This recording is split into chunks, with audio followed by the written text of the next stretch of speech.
I think we have about half the task force here. It's a couple minutes after 5. We want us to get started, and as folks join, they can pick up where we are. If that's good with everyone. So Rick Ledwith, Town Manager, and I'll officially call our October 2nd Vision Zero Task Force meeting to order at 5:02 p.m. I'll turn things over to our consultant, who will take us through the agenda this evening. I know the first order of business under new business anyways is a debrief on the public meeting that took place on September 19th. And I do want to commend our both our team at FHI and Tool Design, as well as our task force ambassadors who are on hand for the presentation, as well as the open house that followed the presentation to take questions from residents. It was a great evening, great presentation. I think we had maybe 50 folks turn out. Hopefully a lot more were able to watch either live that evening on WHCI, or were able to watch a taping of the presentation. So I think Ed's earlier point, the web map has been live now for a few weeks along with the survey, and we are getting a great response to that map. I know that is open for another, closes tomorrow. So hopefully folks over the next 24 hours, if they haven't done so, will have a chance to spend some time on that map. But there's not much room left on it, to be quite honest with you. As Parker mentioned, you open it up and it's, you know, a lot of folks have shared their feedback, which is what we were hoping for. So with that as an opening, I will turn things over to our consultants. I don't know, Parker, if it's you or Shauna, or I'll kick things off, and then we'll kind of go to Shauna and Ben to talk through the subjects for today. So thank you for joining us today. I'll, you know, with such a nice day out there, we'll try to make this quick and we can get the last of it before we get that early sunset. So I appreciate you, everyone joining. So as I mentioned, agenda for today, really want to go through the public meeting as Rick was discussing. Really great turnout, and Shauna's got some just recap of how that went, as well as information on the survey and web map and the great responses that we're getting on the virtual setting as well. Ben will follow up that conversation with a conversation on the safety assessment memo. We are at a point where we have a draft in our methodology for identifying the high injury network. So following today's meeting, you can expect us to send that out. We just wanted to talk things through before we did so as a group in this format. And then just final wrap up with the road safety audit. We have one on the books now for the end of October. So want to share some information about that and what to expect with that. And we will be back in person, I think on the 16th. So in 2 weeks time in person in Town Hall. We've been hard at work, the consultant team, with the action plan and taking essentially the preliminary actions that you've done and getting those wrapped up. So we'll share some of our progress and kind of outlook into what we can expect in the next 2 weeks. Next slide, please. So just wanted to, touch on our schedule. We've about just over halfway through our schedule as a group. Just finished public meeting 1, and really in this October to November timeframe where it's all about going through the actions, developing performance measures, monitoring plan, and really getting this Vision Zero action plan developed and reviewed by the task force and then to the stakeholders at large. Just other things to keep in mind, we are going to be doing a public meeting in December, and we really have that January date top of mind in terms of getting this thing finalized with the town. Next slide. And just a reminder, our work does not stop in January.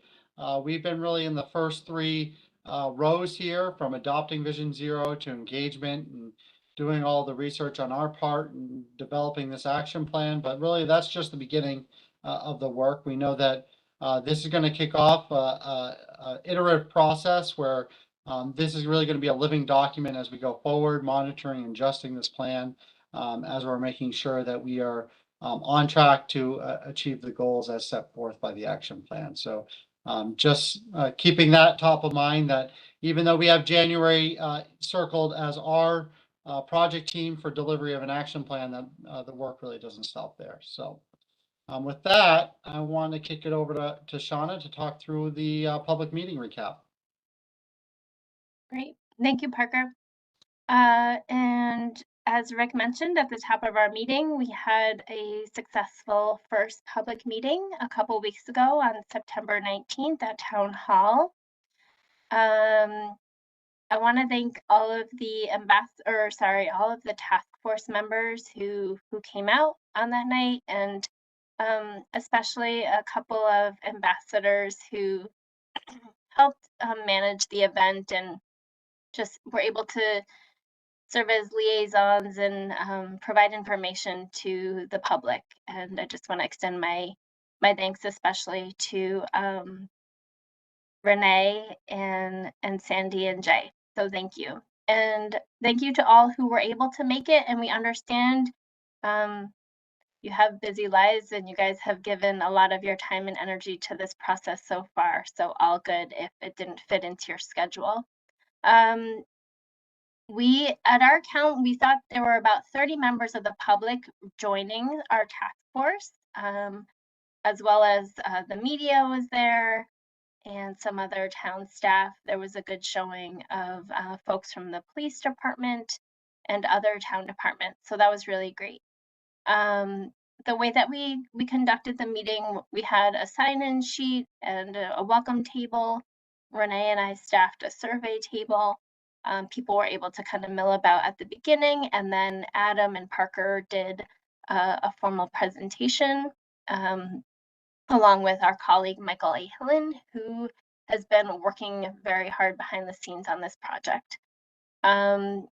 The mayor was there as well. She helped kick it off with Rick. So it was a real just kind of full showing of support, and we asked that folks held their questions to the next part of the event. So our presentation ran about 40 minutes, and then we had more of an open house style event in which people could just chat with any of us on the project team, ask questions, hear what others had to say.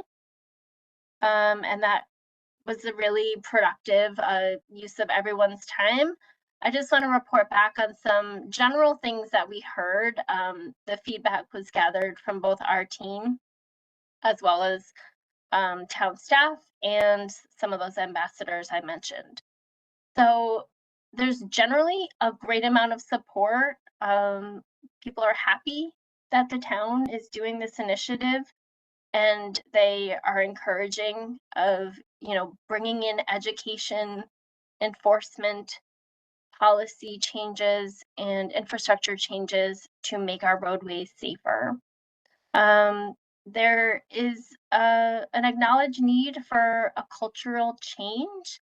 Some things that we heard is there's some sense that drivers tend to feel that they own the road and don't necessarily respect other users of the road.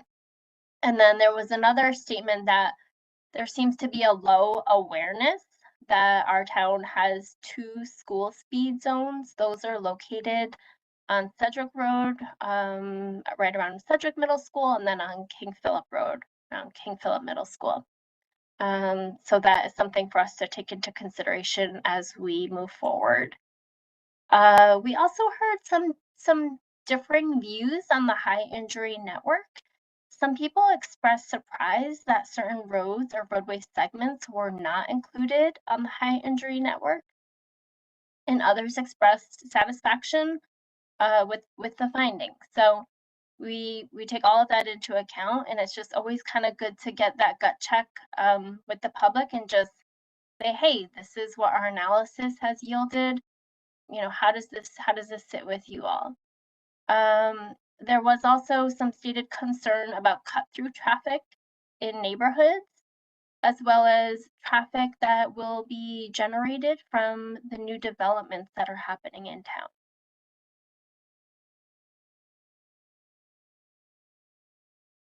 I'd like to note that we provided sign language interpretation, and for anyone who was not able to join, the whole event was recorded. It's available on West Hartford's YouTube channel. I've linked it here in case you want to go back, if you want to share it with anyone that you think would benefit from watching this at whatever time and place works for them. There was also a little bit of media coverage. I believe Connecticut Insider, Michael Walsh, has been covering our process from the beginning. So he also published a piece that I feel was picked up by a couple of different news outlets. And here I would just like to pause and open up the floor to any task force members. If you either attended and had thoughts or weren't able to attend but still have thoughts or comments, feel free to unmute. We just want to get your take.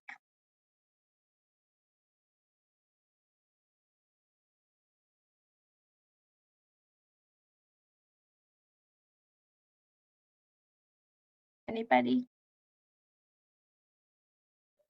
I'm only not jumping in because you covered everything I shared with you so well already.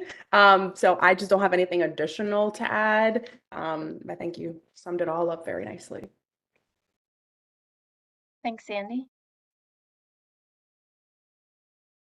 Yeah, Shona, I was there that night, and I had some good conversations. I thought the presentation was really clean and efficient, and there were not as many people at the event as I had expected, and I think that had something to do with the fact that it was like absolutely gorgeous weather outside that night, and there was a big Board of Ed meeting nearby. But one of the things I wanted to share is that I did have two conversations that were on the topic of neighborhood cut-through traffic, and there's one lady in particular who is really interested in talking with us more about neighborhood street traffic calming, and especially like quick build things that can be done.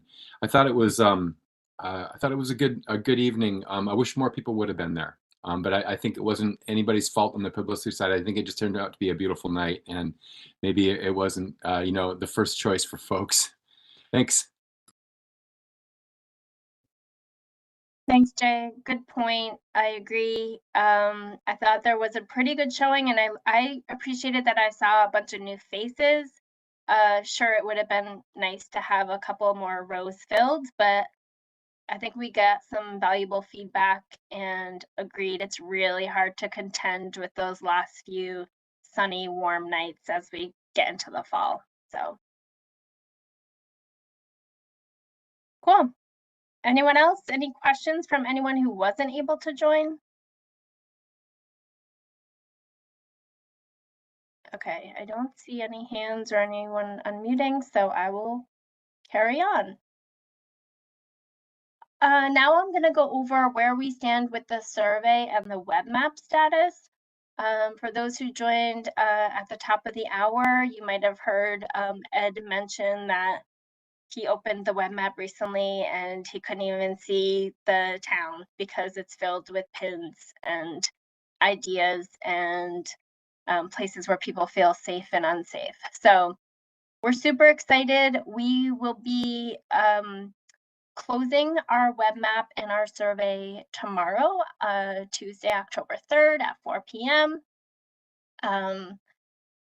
So far on the digital survey, we've had 976 responses. So that's on the survey that asks people How do you generally get around? What elements make you feel unsafe? And what ideas do you have to improve roadway safety? You might remember that we also worked closely with the public libraries to distribute the paper versions, and these are also available at Town Hall. So Dwayne and I have been in touch with the librarian. There's definitely been community interest, which is awesome. And I will note that all of the digital responses we've received so far have been in English, but we haven't collected the paper versions yet, so I cannot speak to if people are filling them out in native languages that they feel more comfortable in. But we will coordinate collecting those paper versions late tomorrow, and we'll be manually entering the responses. So I'll give you a brief snapshot. Keep in mind, I pulled these numbers late last week, so there might be a little change when we pull the final and close it, but about 93% of people who've responded are West Hartford residents. Most are middle age at about almost 60%, but there's been 12% response rate of those under age 35, and then 27% above. I just wanted to share this picture of a stakeholder who came out to the public meeting, and she was sitting at the survey table and she was there for a few minutes, and I asked her, "Are you okay? Like, do you need any help taking the survey?" And she said, "No, I just love these questions. I just want to spend more time on this survey." So I thought that was an awesome compliment, and I'm like, take all the time you need. We are happy that you enjoy taking it. So we tried to drill down and understand how people get around. Probably comes as no surprise. Most people drive most of the time. About almost 75% walk half of the time or occasionally, and then 42% who responded take their bike, scooter, or skate around town. So pretty decent cross section. In terms of people's primary safety concerns, topping the list is speeding drivers, distracted driving, and non-compliant or unlawful driving. I think a lot of this jives with what we've been talking about in our own conversations. And then in terms of specifically, when we break down by mode, pedestrians' primary safety concerns relate to unyielding and unlawful drivers, and they feel that they create unsafe conditions on the roads. And then just that car dominant infrastructure, which of course is not unique to West Hartford, but it does create for some uncomfortable, it feels uncomfortable to ride. In terms of bicyclists, scooters, and skaters concerns, their lack of space for their mode between vehicles and the pedestrians is of most concern. And then drivers are mostly concerned about other unyielding and unlawful drivers, difficulty in seeing pedestrians, bicyclists, or oncoming traffic at intersections or crosswalks, and the lack of buffer with bicyclists. So not feeling like there is enough space between their travel lane and bicyclists. Some ideas to improve safety in terms of the infrastructure is more road buffering and general safety improvements to our roadways, crosswalk and intersection upgrades, and then signal timing adjustments. When they think about what kind of programming they would like to see, the top ranked on the public side is enforcement, as well as speed management and more education for drivers. And now I'll just switch gears here and we'll go into the web map responses. So we received 1,600 responses, so that is pretty awesome. As Parker said, anything over 1,000 is something to be proud of. But that just helps us, like, the more information we gather, it just makes the town be able to stand behind their decisions and know where people where the people's priorities lie. The heat map on the right has been overlaid with the high injury network, and it reveals location-based concerns. And you can start to pull out where there is overlay with the high injury network, and then where there is some differences between where the community feels unsafe or has certain perceptions, but where there might not be crash data. This input will inform the Vision Zero focus areas. I will note that Ben is going to be presenting his slides in a couple minutes, and he's going to get into the nitty-gritty of the methodology regarding the high injury network and the safety analysis. But I also want to make clear that, you know, the input from the public web map, it doesn't alter the safety analysis. It's one pillar that informs the action plan priorities. Another pillar that you are familiar with are the transportation equity zones. And our team is taking a look at all of these together to help the town understand where to invest. This is not new information, but you understand that the survey and the web map is a way for us to understand the lived experiences of people who live and travel in West Hartford, and it helps us identify those focus areas. It lays the foundation for the action plan implementation, and it makes West Hartford more competitive for grants, both federal, statewide, and local. So with that, I will hold any questions related to this until after Ben presents on the safety assessment follow-up. Take it away, Ben. Thanks. So on the next slide, just kind of a quick agenda for this section. We'll give an update on the safety analysis, starting with a refresher on where we left off at the last task force meeting in July.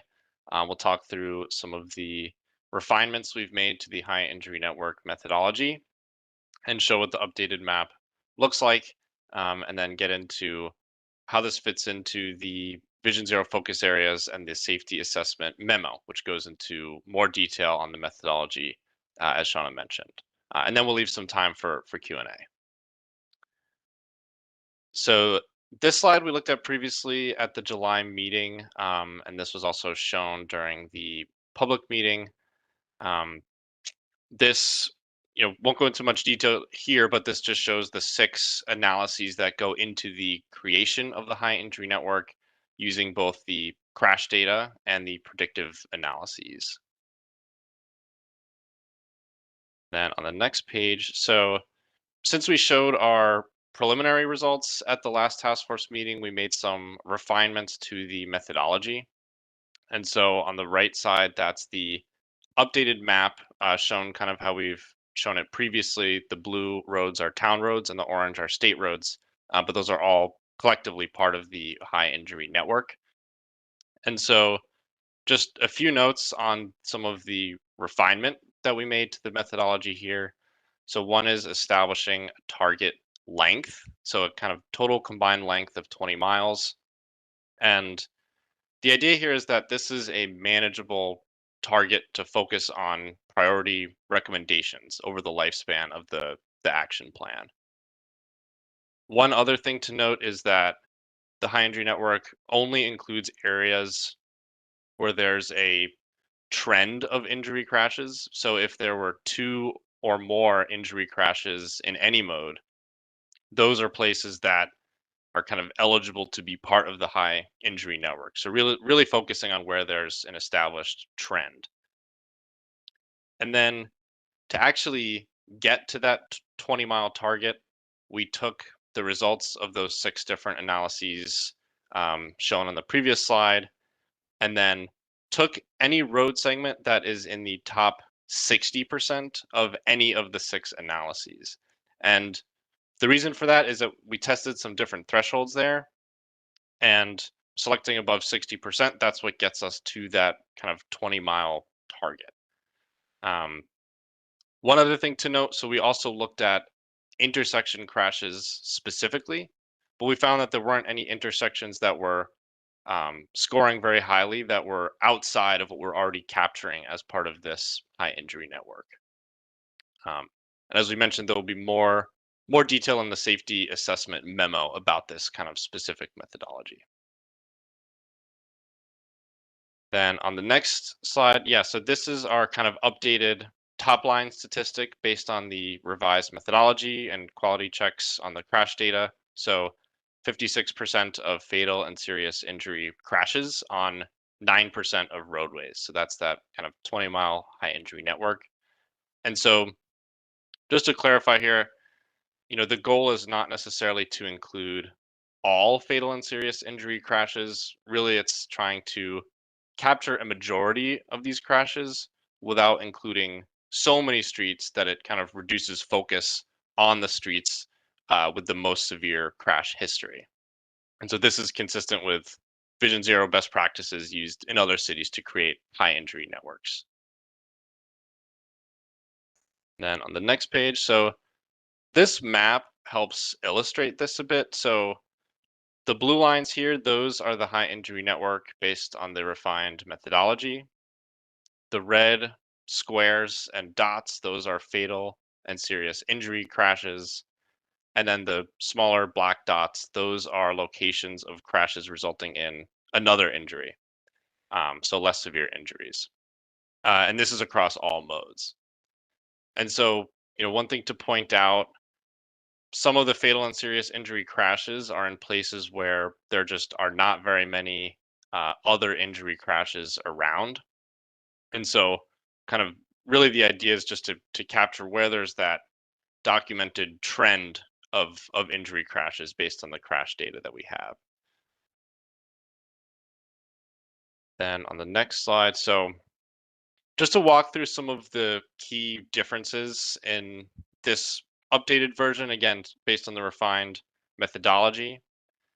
So one, Trout Brook Drive. So a couple sections of Trout Brook Drive that show up in this refined methodology version. So one is between Asylum and Albany, and then another kind of very short one between Park Road and Boulevard. South Quaker Lane, kind of south between New Britain Ave and Flatbush. And then Newington Road, south of New Britain Ave. And then North Main Street extending a bit north of from Bishop's Corner. And then just some other kind of minor changes based on this methodology throughout. And so then next, I think Parker's going to just talk through how this fits into the Vision Zero focus areas. Yeah, thanks, Ben. And just want to reiterate what Shauna briefly alluded to earlier on in the engagement section, that the high injury network, as well as the local road analysis that we previously presented in July, really form the technical foundation and one of the pillars of what will become the Vision Zero focus areas as part of this project. So Ben just worked through the high injury network, but we also have the transportation equity zones there in the middle shown in orange. And then of course we want to be including community input and all the work that we see on the web map on the right as well when we're building up those focus areas as well. So those three really pillars together are going to be combined at the end of the day to create the focus areas for the action plan. Just one note, I talked about the safety assessment memorandum that Tool has completed in part.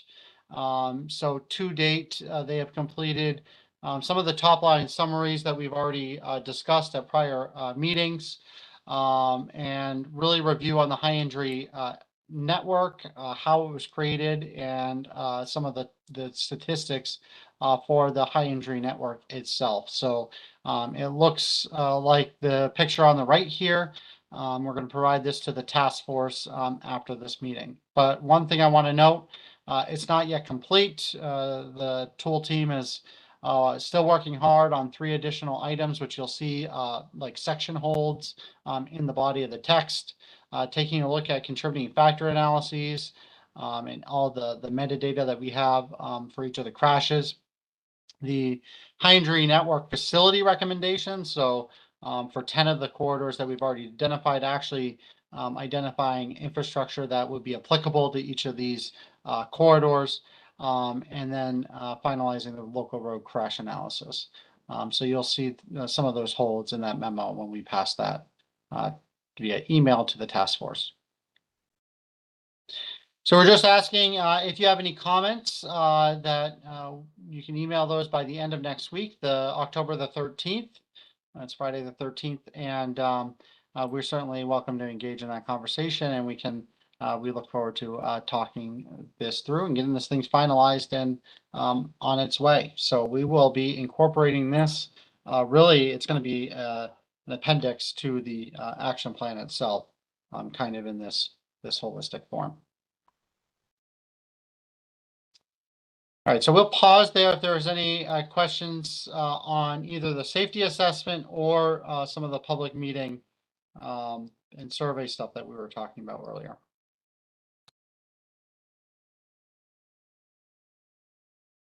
This is Ed Paulak. So, I look forward to reading the entire memorandum on describing the methodology. But I wonder if you could explain to us, was it only the serious and fatal crashes that were considered in creating the high injury network map, or did you look at also, any crash that involved any type of injury, including, those less severe than fatal or serious? So we did consider any crash resulting in injury, and you'll see in the details that essentially any crash that resulted in a serious injury or fatality was weighted at 10 times a 10 times factor. So essentially counting as 10 injury crashes in the analysis. But to Ben's point, as we were looking at those red dots on those maps, we have a few areas where there might have been a one-off crash that either resulted in fatality or serious injury, but there were no other injuries in that area or in that corridor. So for those reasons, they didn't make it to the high injury network because there was not an established trend. Is that high injury network map still kind of subject to modification based upon input from the task force? Yeah, I think we can, let's see where the comments lie after review of the memo, and then we'll talk about that as a team. Okay.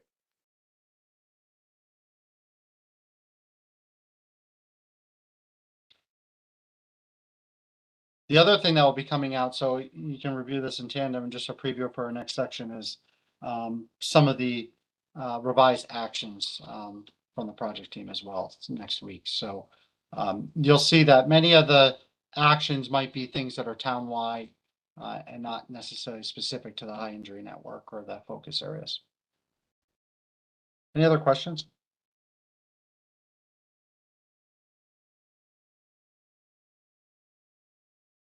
Okay. All right, so I'll just wrap this this meeting out, and we'll talk about a few of the next steps. So as I mentioned, we've identified a road safety audit to be complete towards the end of October. We identified Park Road between Prospect Avenue and Quaker Lane, and this was done in coordination with the town. We essentially took a look at the high injury network and the crash totals, and essentially ranking them top worst to least worst. And this Park Road corridor was a segment that didn't really have any ongoing projects. It actually has some upcoming money that's already been allotted, I think $1.5 million from the bond commission for some rehabilitation in this area. Concept designs have not been yet figured out yet. So we're really at a critical juncture with this corridor. So hopefully this road safety audit will be able to identify some early wins that can be acted upon next year and or shortly thereafter. So really the purpose of the RSA is to bring together the engineering team, the consultant team, town staff, stakeholders, and other decision makers to really talk about challenges and potential engineering solutions in the field. So really key to hear both of those perspectives. So we do have a role for the task force, and what we suggest at this point is that we have up to 3 resident participants, and we suggest that members of the safety committee represent the task force. And I'll tell you the date in the next slide. But just really reasoning is there's only so many of us out in the field, maybe 3 or 4 from the consulting team. And any more than 20, it really gets to be a hard group to manage. So if there are any other comments, you're welcome to certainly email us any of the thoughts or challenges in this corridor. But that's really the reasoning on the cap for participation. So if there are members of the safety committee that are unable to make this work, certainly can take an alternate participant for the road safety audit.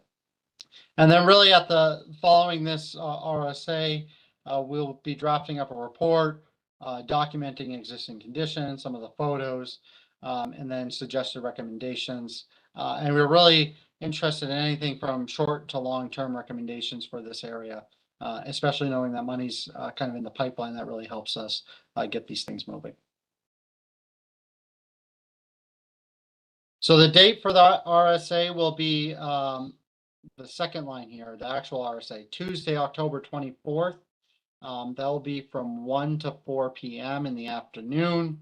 And I'm suggesting that we meet on the corner of Park and Quaker right in front of Park Lane Pizza, neighborhood establishment. And essentially we'll walk probably down the south side over to the Hartford City line, and then come back on the north side of Park Road. There is not really any great off-street parking in that area. There is some side streets. I just suggest that we, for anyone that's attending, to park on a side street just to avoid parking on Park Road and kind of changing, quote unquote, changing typical conditions that we might expect to see on Park Road. So that's the plan.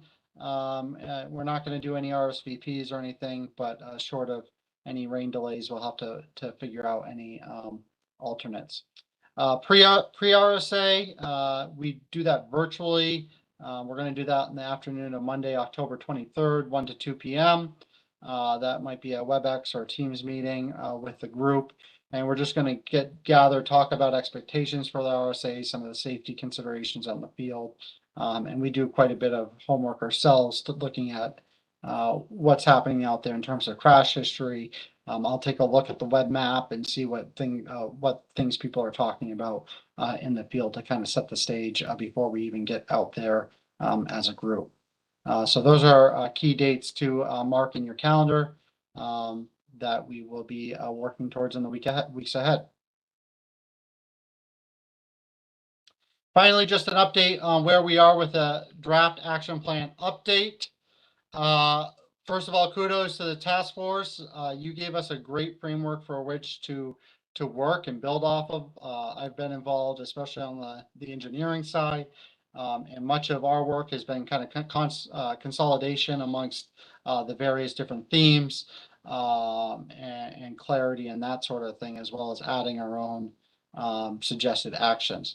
So we are aiming to provide a draft to the task force by next week, October 9th.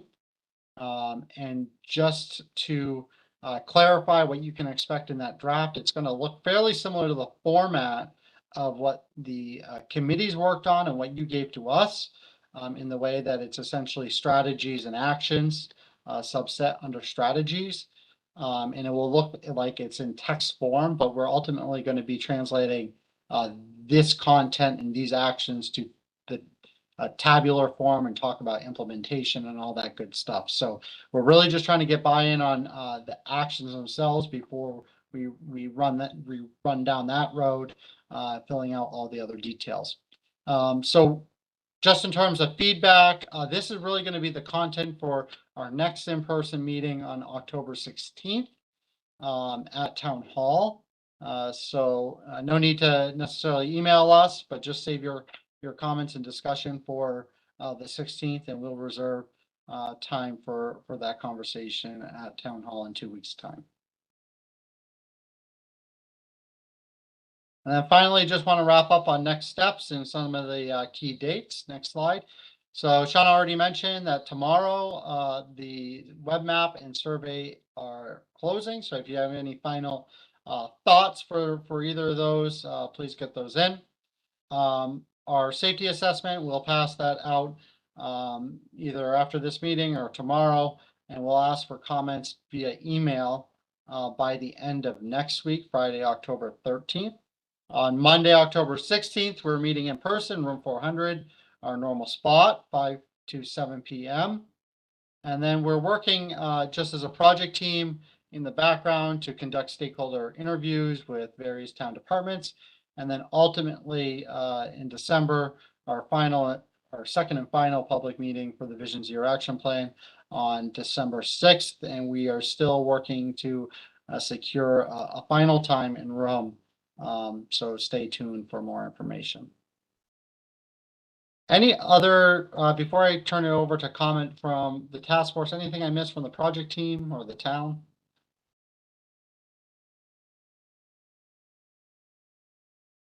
Okay. Parker, it's Wayne from the town.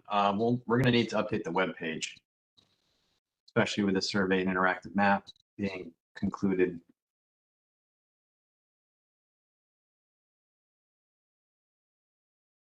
Okay, we'll talk off. We'll talk off content. Sure. Content.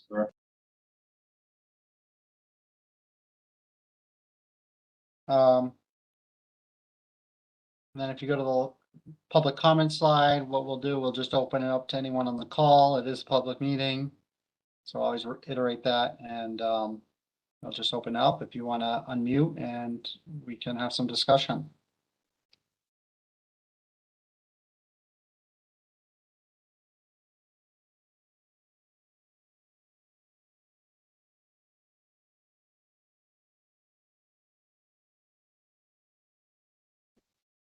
I just want to point out that I did really enjoy seeing that there were so many active drivers that participated in the survey, because although it seems that they are also calling out the issues with the drivers in the town, I think that it drives home the involvement that we're looking for from the community, and to be able to self-report the issues as a driver, I think is really important to drive what we're trying to achieve. So I think that's a really big accomplishment in and of itself, that we got. So what was it, like almost 80% of the respondents primarily drove around town as a mode. So I think that's really exciting. Thanks, Ed.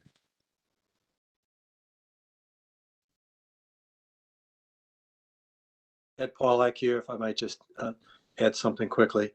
Of course, as chair of the Pedestrian and Bicycle Commission, I was very excited to see, I think it was 42% of the respondents use either bicycle or skate or scooter. You know, there are times where I've gone to like celebrate West Hartford at the Bike West Hartford booth, and some drivers come up to us and say, well, there's just not that many bicyclists using the bike lanes, and I think it's underappreciated how many people actually do use alternate transportation modes. So to me, that represents a very meaningful stakeholder group right there, that deserves attention. I was very excited to see that. Thanks. Just as a town resident, I know it's even if it's not your primary mode of transportation, certainly people's secondary or recreationally around town on the weekends today. Absolutely. Absolutely.